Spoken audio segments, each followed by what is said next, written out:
যে ৪টে গোল আমরা কনসিড করেছি এগেনস্ট ইস্টবেঙ্গল, সেখানে মোহনবাগানের ডিফেন্স, মোহনবাগানের মিডফিল্ড কতটা প্যাথেটিকভাবে আনঅর্গানাইজড ছিল তুমি দেখেছো? সেটাই কিন্তু এই ভিডিওতে আমি ডিসকাস করতে চলেছি ক্লিপ অ্যাড করে করে। তো চলো, let's get into it. Just look at the defensive shape of Mohun Bagan first গোলটার সময়। কি এটা? না সিরিয়াসলি কি এটা? গড়ের মাঠের মতো স্পেস দিয়ে রেখেছে মোহনবাগানের ডিফেন্ডাররা। ৪টে মোহনবাগানের প্লেয়ার এখানে আছে, অ্যান্ড স্পেস দেখো ভাই, গড়ের মাঠের মতো স্পেস বিটুইন। এই হচ্ছে Subhashis Bose and Rahul Beg. Between the line স্পেসটা দেখো একবার। ওটা ছাড়ো, আলভার্টো অ্যান্ড রাহুল বেগের মধ্যে স্পেসটা দেখো। এখানে ২ প্যাকেট ঝালমুড়ি খতম করার পর আরামসে বলটা ভাই কালেক্ট করবে বিপিন। আরামসে বলটা তো দিয়ে দেবে, তার উপর ২ প্যাকেট ঝালমুড়ি খাওয়ার পর আরামসে ভাই বলটা কালেক্ট করে গোল করে দিয়ে বেরিয়ে আসবে বিপিন। এত স্পেস কেন? দেখো, দিল রাশিদ বলটা, বিপিন আরামসে কালেক্ট করলো, বিশাল কায়েত এগিয়ে আসলো, বুম, ফিনিশ, 1-0 ইস্ট বেঙ্গল। মানে এই রকম ধরনের গড়ের মাঠের মতো স্পেস দিলে যে কোনো টিম তোমাকে ধুয়ে দিয়ে বেরিয়ে যাবে ভাই। অ্যান্ড সেটা কিন্তু আজ করেছে ইস্ট বেঙ্গল আমাদের সাথে। এটা তো ছিল ফার্স্ট গোলে মোহনবাগানের ডিফেন্সিভ অর্গানাইজেশন। সেকেন্ড গোলটার ক্ষেত্রে যদি বলি, দেখা যাক ভাই। এখানে জেকসন, এ হচ্ছে এডমুন্ড, এডমুন্ডকে দিল। দেখো ভাই, এত ক্লোজে পৌঁছে গেছে জোন নম্বর 13-এ, তারপরেও কোনো ক্লোজ ডাউন নেই।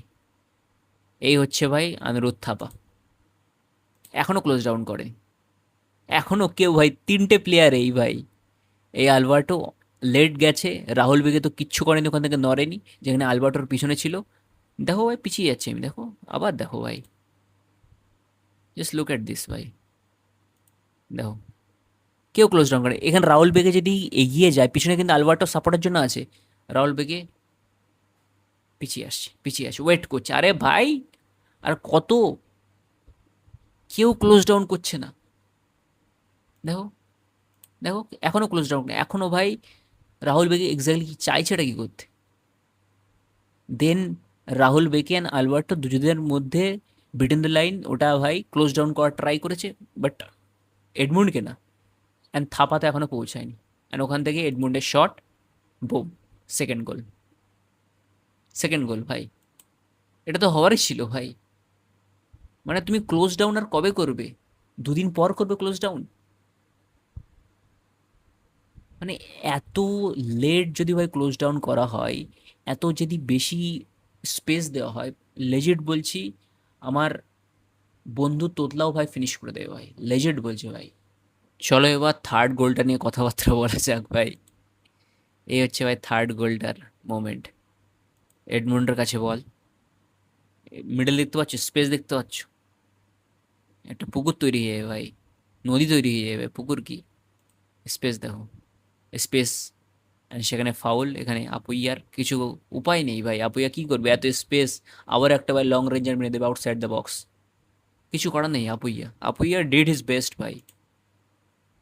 আপুইয়া বলটা পেল না, বিপিন, বিপিন থেকে হার্দিক ভাট, সেখান থেকে ড্যানি রামিরেস।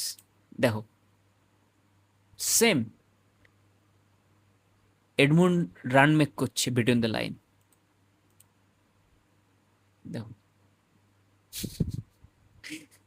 পুরো সুইচ অফ ভাই আমাদের ডিফেন্স। বিটুইন দ্য লাইন বেরিয়ে গেলে এখানে রাশিদের শিল্ডিংটা দেখো ভাই, just look at his shield. আবার দেখো ভাই, রাশিদ এখানে কত স্মার্টলি ভাই শিল্ড করলো দেখেছো, রাহুল বেকিকে আসতে দেয়নি সামনে, স্মার্ট। এই গোলটার ক্ষেত্রে রাশিদের অবদান কিন্তু অন্য লেভেলের ভাই। And Albert Rodriguez don't know ভাই কি করবে এখন।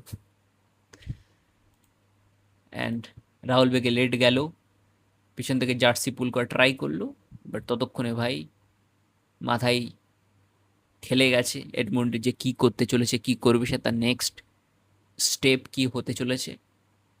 আউটসাইডে গেল, গোলকিপারকে বিট করলো, ফাঁকা নেটে বল জড়িয়ে দিল ভাই, 3-0 ওয়েস্ট বেঙ্গল।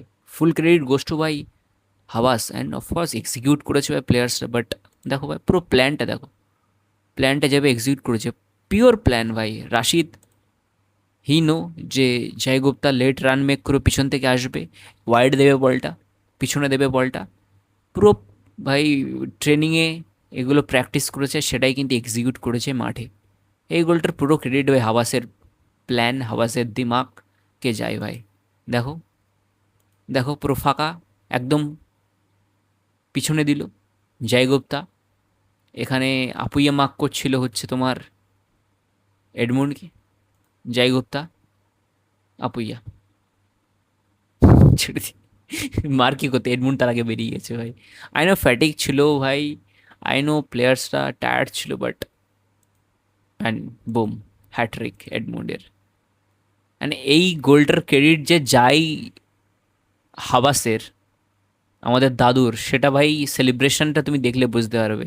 এডমন্ড ল্যালেন্ডেকার, দেখো ভাই সেলিব্রেশনটা, এডমন্ড কিন্তু যাচ্ছে হাবাসের কাছেই, অ্যান্ড ফ্যান্সদেরকে বলছে কিন্তু ক্ল্যাপ করতে হাবাসের উদ্দেশ্যে। দেখো ভাই, এডমন্ড লাভ হাওয়াস ভাই, হাওয়াস লাভ এডমন্ড, একে অপরকে খুব ভালোভাবে চেনে, এন্টারে কাজ করেছে। 3-4টে রিজন আছে। এক হচ্ছে কোচের ব্যাড ডিসিশন, 2 হচ্ছে ম্যানেজমেন্ট এত লেট প্লেয়ার নিয়ে এসছে যে মেন প্লেয়ারকে ডার্বিতে ফাইনালি ইউজ করতে পারলো না। মিগুয়েল ফিগারে এখনও ফুল ফিট না, ম্যাকলারেন এখনও সেই শেপে নেই, সেই ফিটনেস লেভেল নেই, ছাংতে এখনও ফুল ফিট না। ক্যারেক্টার যেটা দেখানো উচিত ছিল মোহনবাগান প্লেয়ার্সদের ডার্বিতে, যে ইন্টেন্সিটি ফুটবল আমরা এক্সপেক্ট করেছিলাম মোহনবাগান প্লেয়ার্সদের কাছ থেকে, সেটা কিন্তু দেখতে পাইনি। স্পেশালি উইদিন 2-3 মিনিট দুটো পরপর গোল খেয়ে যাওয়ার পর, বিপিন অ্যান্ড শান্তের ওই ব্যাক টু ব্যাক দুটো গোল খাওয়ার পর মোহনবাগান প্লেয়ার্সটা কিন্তু মেন্টালি পুরোপুরি ভেঙে পড়ে। ডিফেন্স বাদ দিয়ে মিডফিল্ডে অর্গানাইজ থাকা বাদ দিয়ে পুরোপুরি কিন্তু আপ দ্য টপ অ্যাটাকে চলে যায়, নিচে পুরো এক্সপোজ হয়ে যায়। অ্যান্ড অ্যান্টনিও লোপেজ হাওয়াজের মতো কোচ যেখানে আছে, এরকম এক্সপিরিয়েন্স ইন্ডিয়ান ফুটবলে তার কেন এত রেসপেক্ট, ইন্ডিয়ান ফুটবল প্রেমী এবং মোহনবাগান ফ্যান্সটা খুবই রেসপেক্ট করে আমাদের দাদুকে, কেন সেটা কিন্তু অ্যান্টনিও লোপেজ হাওয়াজ হারে হারে আজকে সবাইকে দেখিয়ে দিল ভাই, যে কী সে করতে পারে। এত লিমিটেড সোর্স নিয়ে, এত প্রবলেমের মধ্যেও ইস্টবেঙ্গল যেরকমভাবে মোহনবাগানকে ডিস্ট্রয় করলো, সিরিয়াসলি সেলুট জানাতে হবে। ডাজেন্ট ম্যাটার তুমি কোন টিমের ফ্যান, মিডফিল্ড যার গেম তার। অ্যান্ড সেটা কিন্তু এই ম্যাচে আমরা হারে হারে টের পেয়েছি, যেরকমভাবে মিডফিল্ড কন্ট্রোল করেছে ইস্টবেঙ্গল। মোহনবাগান মিডফিল্ড বলে কিছু না, আপুইয়া পুরো একা পড়ে যাচ্ছিল, কী করবে বেচারা ভাই। আপুইয়া ডিড ইজ বেস্ট ভাই ফর মি ভাই, কি কিছু মানে তার কাছে সেই সাপোর্টই ছিল না ভাই, সে সাপোর্টই পাচ্ছিল না। তারপর প্লেয়াররা টায়ার্ড ছিল, উইথিন 6-7 ডেজে ভাই 3টে ম্যাচ, বাজে ফিক্সচার্স, ডুয়ান কমিটি ভাই খুব বাজেভাবে ফিক্সচারগুলো সেট করেছে, মোহনবাগানের জন্য প্রবলেম হয়েছে। দেন শিলং থেকে তার আগের দিন ফেরা, রাত 7-8টার সময় পাঁচটা ডিফারেন্ট ব্যাচে, তো অনেক প্রবলেম ছিল। অ্যান্ড ম্যানেজমেন্টের দোষ আছে, কোচের দোষ আছে, মানে ইটস আ কালেকটিভ ফেলিয়ার, যেটার জন্য কিন্তু মোহনবাগান এই ম্যাচটা খুব বাজেভাবে হেরেছে একটা ডিজাস্টার পারফরমেন্সের মাধ্যমে। বাট কোনো প্রকারে আমি কিন্তু ক্রেডিট কাটতে চাইছি না ইস্টবেঙ্গল প্লেয়ার্স, ইস্টবেঙ্গলের কোচ, ইস্টবেঙ্গলের ম্যানেজমেন্টের কাছ থেকে। দে ডিড দেয়ার বেস্ট, এরকম লিমিটেড সোর্স নিয়ে যে কামালটা করেছে ভাই, দ্যাটস কাইন্ড অফ ভাই ইন্সপিরেশনাল। টিমের সাথে ছিলাম, টিমের সাথে আছি, টিমের সাথে ইন ফিউচার থাকবো। ভালো সময় যেরকম ছিলাম, খারাপ সময়ে থাকবো, ইন ফিউচারেও আছে টিমের সাথে।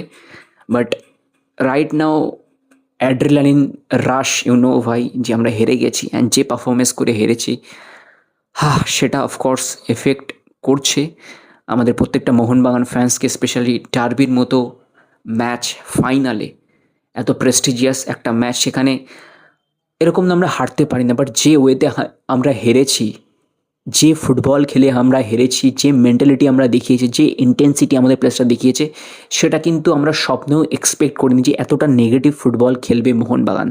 দ্যাটস ওয়াই আরও বেশি ডিসঅ্যাপয়েন্ট আমরা মোহনবাগান ফ্যান্সরা আমাদের প্লেয়ার্সদের উপর, আমাদের কোচের উপর, আমাদের ম্যানেজমেন্টের উপর।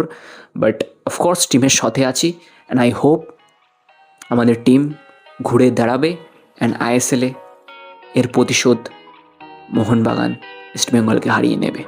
জয় Mohun Bagan. Anyways, chalo bhai, that's it for today's video. Thank you so much for watching. This is me, Muhammad Raihan Mullah, and signing off.